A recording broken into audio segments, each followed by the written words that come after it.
We are now on the road to Ursul, and here we go. Sam, we must gain control over that landing pad. The Simbas will bring you some useful stuff. Use the turrets. Will do, Nettie. Oh, and we have a new enemy here.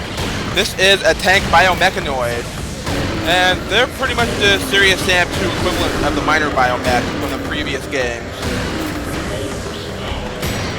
Yeah, they fire lasers, and there's a bigger variant that we will meet later on.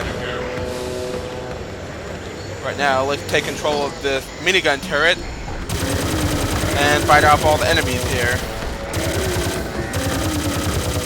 You made it! Now keep control until the Simbas arrive. Like a boss. Alright. More enemies incoming. We now have an attack helicopter armed with missiles and a minigun. And they're pretty much like another enemy from Serious Sam 3 called the Technopolyp, which are also helicopters that are armed with miniguns. However, unlike the Technopolyp, which are controlled by an alien parasite, these helicopters are not controlled by alien parasites. Well, they sort of technically are. I mean, it's being piloted by someone who's working for Mental, and as we all know, most of Mental's minions are, well, alien parasites. Now we got to make sure these guys don't come anywhere near me. We're going to be fighting primitives and owning a librarian and tank biomech. And this minigun turret has unlimited ammo, so don't worry about running out of ammo or anything.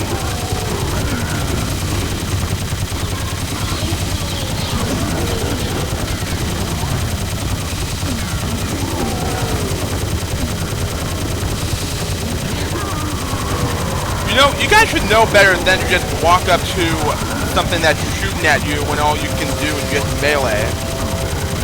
Well, that tank biomech sure is smart enough to shoot at me. As for the rest of you guys, well, mostly the primitive, you should not be walking up to a fire and minigun turret.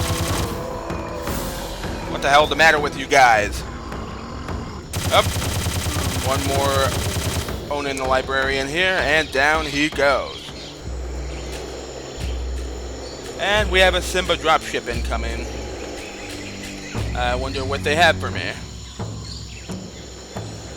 Oh, why don't we take this time to get the first of the 3 secrets on this level. Now, I brought up before that the engine for this game is pretty much... The Simbas dropped you a rocket launcher. Pick it up and proceed towards Ursul. Yeah. That's just what I need. Anyway, like I was saying before I got interrupted, I brought up in the first video of this Let's Play that the engine for this game is pretty much crappy compared to Serious Engine 1. Well, you can pretty much see that here right now. As you can see, this crate is somewhat balancing on the corner here. But yeah, the first secret requires stacking up all of these crates to get up to that balcony right there for some hidden treasure. And I had a real hard time doing this during my practice run. And I'm certainly going to have a hard time doing this now. Hopefully I can pull this off without too much difficulty. And I'm failing already. Yeah, if things are not going according to plan here, I will have to speed things up because, God, let me tell you, this engine is a major pain in the ass.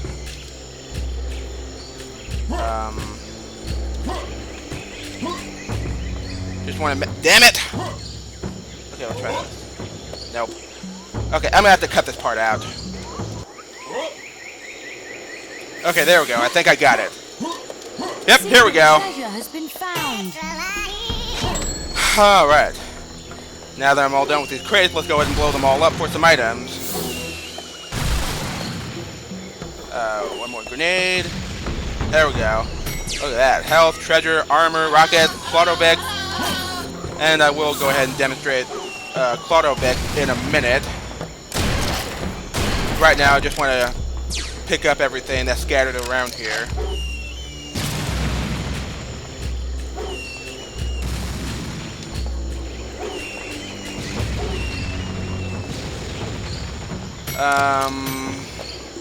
What can I talk about here? Oh, happy birthday to Garfield. Whoops, I just blew up that turret. Oh well. Yep, Garfield, the comic strip cartoon cat, celebrating his 37th birthday today. Can you believe it? Garfield's been around for 37 years. That's pretty damn old for a cat. And this is the second time that I'm wishing Garfield a happy birthday during the Serious Sam Let's Play. Anyway, now that we have the rocket launcher, let's continue on. Over here. Oh, we come across a little roadblock here. Uh-oh. What do we have here? New enemies! Say hello to the Rhino Cyber Toy.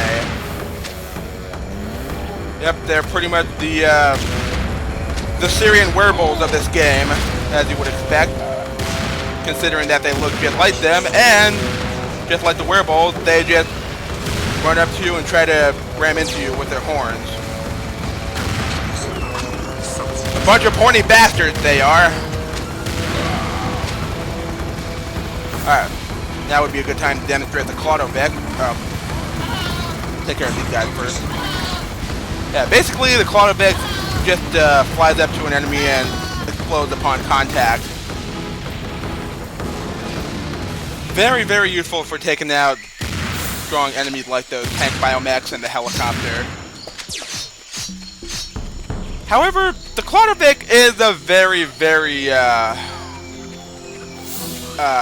touchy weapon. As in, it doesn't always fly up to an enemy that you're aiming at. Like,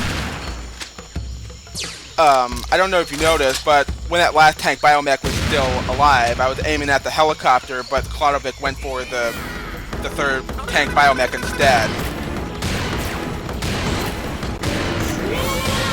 Anyway, oh, we got some orcs riding lizards and another tank biomech.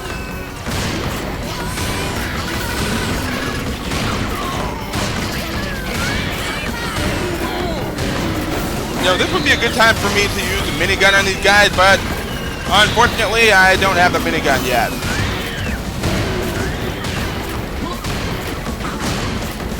In fact, come to think of it, I won't be getting the minigun on this planet. Yeah, kind of a disappointment. But anyway.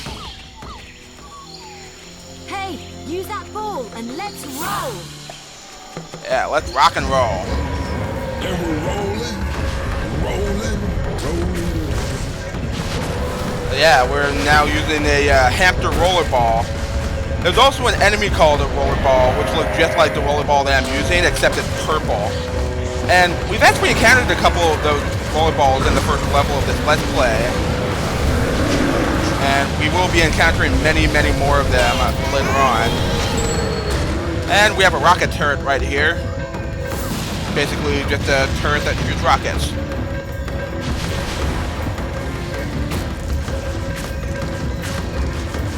Oh, and I want to bring up something that happened last week. We have sadly lost one of the most beloved actors of all time, Sir Christopher Lee. Yep.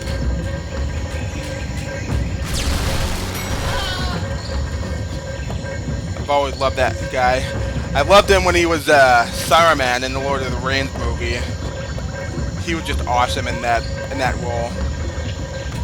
That guy starred in like, what, 200 movies or something like that? I mean, goddamn. He starred in like a shit ton of movies.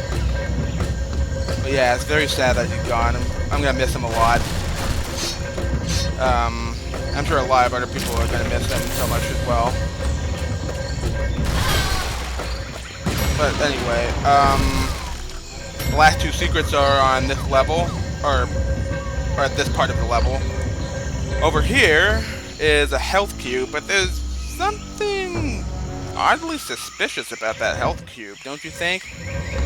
Secret fake health has been It was a primitive dressed as a health cube.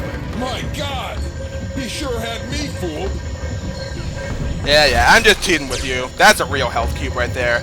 I knew that was a fake health cube all this time.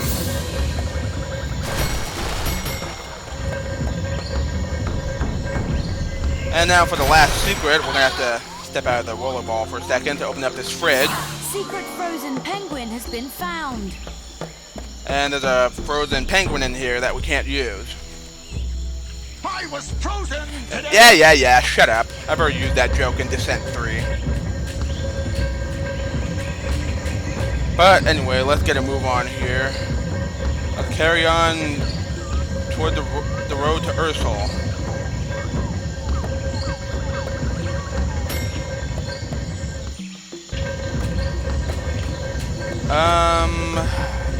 I really don't have Simba's much to calling talk. you. Go see what he wants. I smell an ambush. Yeah, sorry about that. I really don't have much to talk about, and I smell an ambush too, Sam. Since when did Simba start using robotic voices? Okay. Oh no, that screaming sounds familiar. Yep, the beheaded kamikazes are back, and they have heads now. Not their own heads, but they got bombs for heads, which is actually a pretty clever design, if you ask me.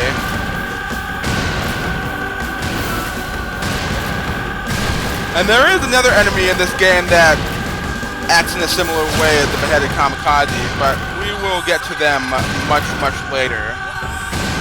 Oh, and looks like we have backup. No! Poor Simba. I hardly knew him. Now we got more Onins and primitives. You see through the canyon. Ursul should be on the other side. Finally, I can't wait. Yeah, so good thing I got the subtitles turned on.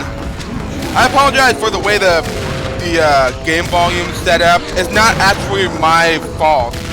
It's the way the game was when this was released. Sometimes the background noise can overlap the character voices. Even during the cutscenes, the character voices seem quiet and they're overlapped by the music. This is nothing I can fix, actually. There is actually a volume control for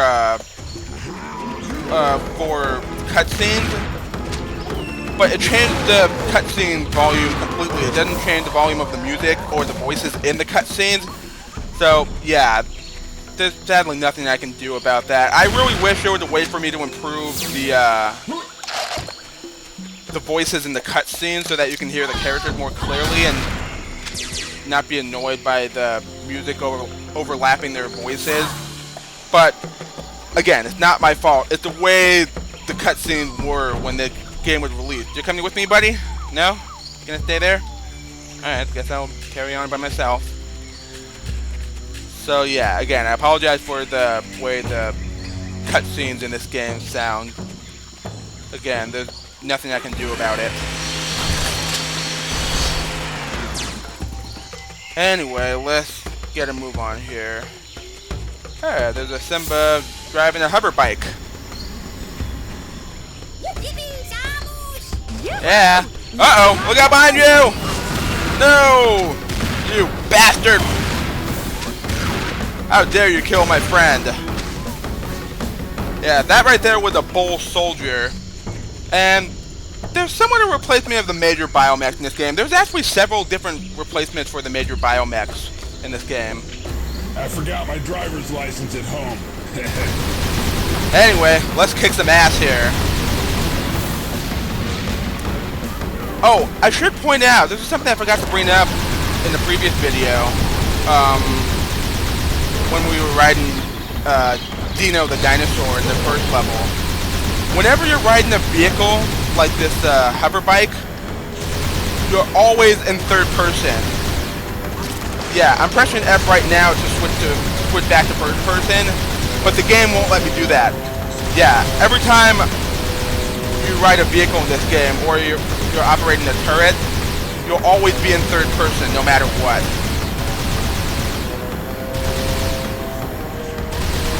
But anyway, let's fight off all these albinos and tank biomechs and seagull fighters. Yeah, the ship they're flying over that are dropping the bomb, those are called seagull fighters. I accidentally called them drop ships in the second level. And we got more Rhino Cyber Toys. And we just picked up an extra life. Whoa! Hi! Oh. And I think that Rhino Cyber Toy got killed by a tank biomech.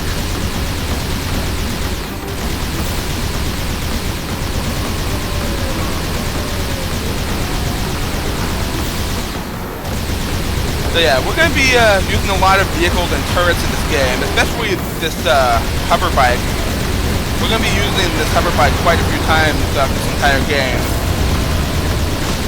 And it's going to be especially important in the very last level of this game.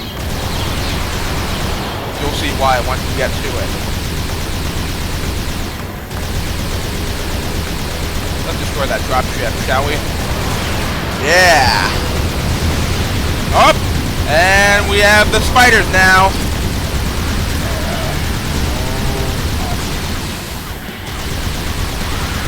Yep, we got the big spiders here. Yeah, there's big spiders and little spiders. We won't meet the little spiders until later on. But yeah, what the big spiders can do here is shoot these, green acid projectiles at you. And just like the lava golems in the previous game, they'll always shoot at where you're headed to, not where you're currently at by the time they shoot at you. So yeah, you go in one direction, they start firing at you, immediately go to the other direction. And there's more spiders behind me, I know it.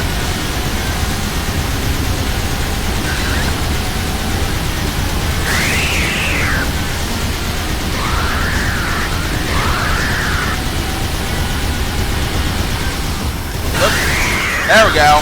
Yeah, another extra life that I will never use. Yeah, I just want to go this whole Let's Play without losing a life. Alright, this should be the last spider. Oh, nope, I was wrong. Oh, and they can also do melee, apparently. I totally forgot about that.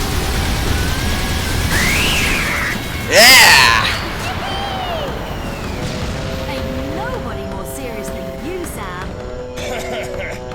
I eat resistance for breakfast. Alright, let's go ahead and end this level.